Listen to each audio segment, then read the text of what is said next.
Hey everybody, and welcome back to Living Between Paychecks Kitchen. I'm Oz, Jack Later's Doe Lake Jackson. And man, this is one I've been trying to do for a while.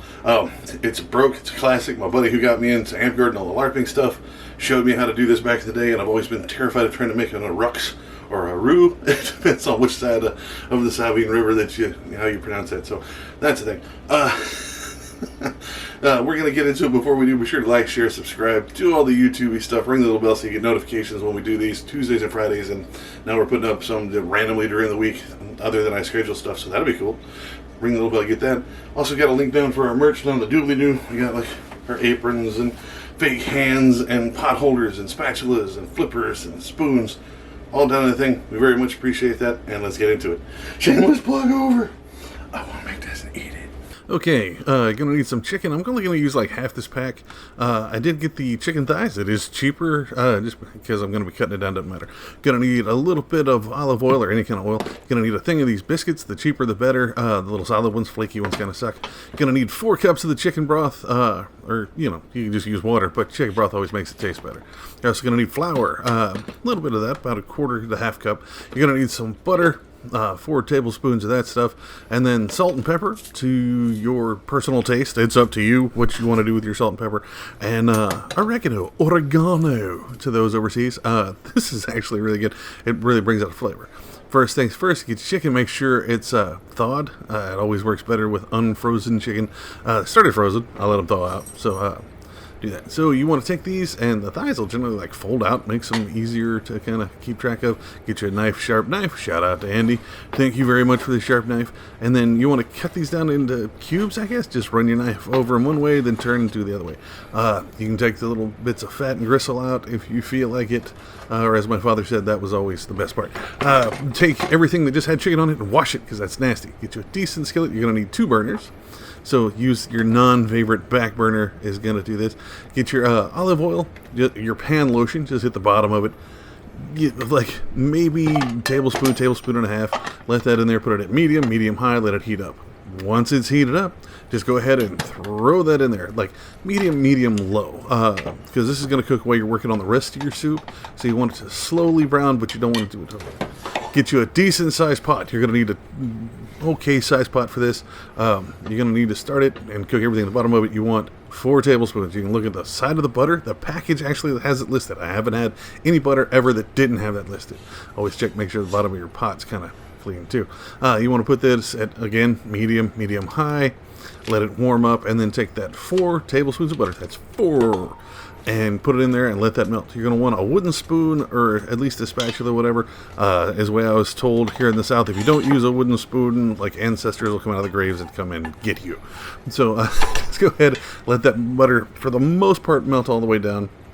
Then you get a 1/4 cup of flour. 1/4 cup to 4 cups of, what's the word I'm looking for here? To the broth. So don't put all the 1/4 of the flour in at once. Just sprinkle a little bit in, stir it, break it down. Wooden spoon, you only got a little bit of surface area, so it takes a little bit longer. Spatulas, like we sell, tend to work a little bit better because they move it around a little bit better. Make sure to season your spoon. That's just for Jack. I hope he sees that. Just keep cooking this down. It'll start browning, which is what you want to do. If anybody has a better way of doing this, this is my 3rd attempt at this. This was the only one that ever turned out kind of well. So get you one of these decent spatulas. Man, this thing works so much better. But just keep adding that flour, stir it. Add the flour, stir it. Until you put the whole 1/4 of flour in there. This is what's going to make it like a creamy soup instead of just a straight like runny one, right? So just keep putting the flour in, use the whole 1/4 cup in there. Again, it's a 1/4 cup of flour to 4 cups of broth, or 4 cups of water, whatever you're going to use. So just go ahead, and you'll see it starts to brown. The darker the soup, the more you let the roux in here kind of cook down a little bit, okay? I'm scared to call it a roux. I think it's just, cooked flour at this point. I don't think it's proper. Again, I'm using this bottle of broth, or jug of broth, or square box of broth, whatever. Again, don't add the whole thing. Add a little bit in, whisk it in. You can use a whisk, you can use your spatula. Just slowly stir it into that. All the while, your chicken's still back there cooking, so keep an eye on that. Don't let it, overly cook on one side. You want to put that meat down the middle. So again, just stir it into your flour butter mixture there, and just slowly do it. I think I have way too much film of this, so you're just gonna have to watch me stir. It's step by step. I'm telling you. Like as soon as it gets thick and you can't see the difference between both the thick and the runny part, add more runny part. Even if you're using just water, whatever, or water with bouillon in it, you can do that if you don't have broth. I like to broth. It just adds more chickeny flavor. Now again, check your meat. Like I said, you want it to only slightly brown because you're going to finish cooking it off. And if you overcook it, it gets really chewy. So put the pink part down on the middle. Put your meat on the middle, as it were, as Jack always says, and just let that continue to cook. Get this nice and stirred in. Again, this is one, my shoulder's going to be sore. Just the amount of stirring and stuff that goes into this. This is very much not a fire and forget recipe. So just get it in, stir it, break it down, stir it, break it down. This is one of the ones, grandmothers are always right. It's going to take a while. This is what makes you tired. So check out your spoon, see if it's thick enough. You can use a whisk to kind of make it thicker. If you need to add more flour, butter, and stuff, you can. I wouldn't recommend it. Taste it, and here's where you want to go ahead and season your soup here. I only use a little bit of soup, mostly because, A, this is a lot of chicken, and I'm trying to be heart healthy, so I leave a little bit out. Now, I don't skimp on my pepper. As a matter of fact, the regular shaker just don't cut it, so you got to get the pour thing. I think I ended up using about a teaspoon and a half or so worth of that. And your oregano, maybe a tablespoon. If you really want to go overboard with it, that's what I do. Again, adds the flavor. Get your whisk, and just beat it. Just like get all that stuff in there. If it floats, it won't quite season it. So just make sure you get it all knocked down in there where it's nice and stir it in. You'll see it's got all the specks in it that makes it outstanding. Cover it. If you don't have a cover, put a plate over the top of it. Again, your meat, you want to see how close this is. You want to let your soup simmer for about 3-4 minutes or until your meat is completely brown. You see how this is? This is white. It's starting to get brown on the edges. That's what you want to look for with your meat. You don't want it overly browned because it gets too tough. And you don't want it bleeding or overly white when you go throw it in there because that's just nasty. It won't cook all the way through. Now here's the trick. You got to open this biscuit thing. So just find the corner and it's like diffusing a yeah. Ta-da. But got it. There we go. I'm handsome. All right. So get your your meat nice and browned now. Go ahead and turn that burner off. Drain it if you have too much grease or butter or oil still left in there, but it usually cooks off pretty good for the amount we put in there. Don't want to just drop a whole lot in there. Be careful. This will splash. Just go ahead and put all of your meat in there. And I'm not going to show you the thing where I just spent the entire time scraping all those little scraps of meat in there. Give it a nice stir every so often. Like, again, you want to put this down at a simmer now. That's, low and slow, right? And then let it cook for about, 3 to 5 minutes, depending, on how high in altitude you are. Down here at sea level, like 3 minutes is fine. Any higher than that, you want to do 5. Now, get your biscuits you opened. Pull the dough out and just tear it into little chunks. Now you can ball it up if it makes you feel better. I hate having dumplings that are kind of weird and oblong, so I try to ball them up.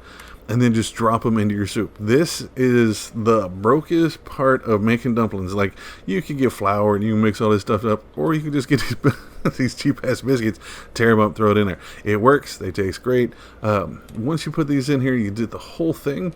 Again, you want to let them sit for anywhere between 3 and 5 minutes, depending on how done your dumplings are. You can always pull them out and check them.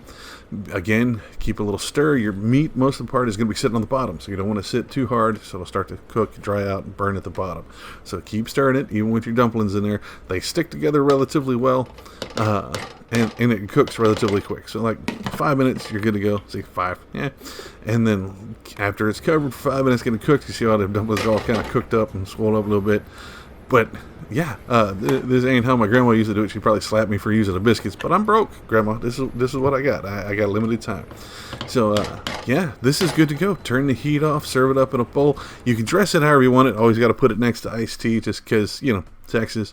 A little bit of salt and pepper on top because that makes it outstanding. You can dress it with hot sauce. This cost, I think about $8 all total because I had to buy a lot of the stuff, like I didn't have the flour stuff sitting around. So it was well under our budget. It made enough to feed 5-6 people easily. It fed me for at least 4 days, living on the leftovers and stuff. There it is. Dressed it with a little hot sauce because, again, Texas. Louisiana hot sauce works really well with it. Tabasco, if you don't mind the vinegary stuff, works really well with this as well.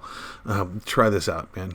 Trust me, this stuff is so good. And there we go. I tell you what, it was so good. I couldn't wait to do the outro. I grabbed a bowl and went and had one before I did this because it just smells too good, tastes too good. This was outstanding. If you do it differently, you want to see us do it differently, let us know. Put it down in the comments, man. That's what they're there for. Let us know. If you don't want to do it there, you can find us on social media. You can find us at Facebook, Pinterest, Patreon. You can find us at all those at Living Between Paychecks Kitchen. Again, shout out to our Patreons, our patrons. We couldn't do this without you. Thank you very much. You can also find us over on Instagram at Living Between. We had to shorten it down over there because they don't know who we are yet. We're working on it. You know? Let us know. Put it over there. You can find us here Tuesdays and Fridays is where we upload our regular stuff. Jack's going to start uploading some random stuff during the week. So ring the little bell. You get notifications anytime we upload anything new. And man, I'm going to let y'all go. I'll see y'all next time. I'm going to eat some more of this. Oh, no. Chicken and dumpling myself to death. It's a way to go. Be Southern, you know. I blame Chadwick. Iron Wolf. He's the one that... Yeah. Ow, my hand. I'll see you next time.